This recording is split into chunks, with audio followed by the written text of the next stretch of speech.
Hey y'all. Hey. Okay, so I saw something that came up in my news feed on Facebook, and I want y'all to take a look. Take a look. We've got to stop his ass.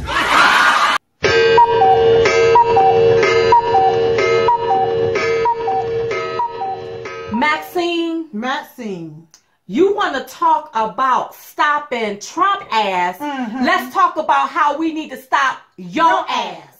Now, you've been in office for over 12 years, and your ass haven't done anything for any of the asses in California. That's right. Yet, you want to try to talk about somebody else's ass.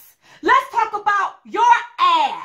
Not your assets, not ass work, not aspirin, not being asthmatic, none of that. but your ass and the stuff you don't do. How many people have you helped in California? How many? You've been in office this damn long.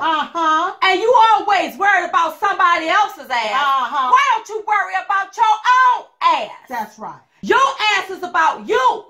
Not you worried about stopping another ass. Why don't you worry about your own ass? That's right. And how you sit up every day and make an ass out of yourself. That's right. It is time for your ass to probably retire. That's right. Okay? So if you want to talk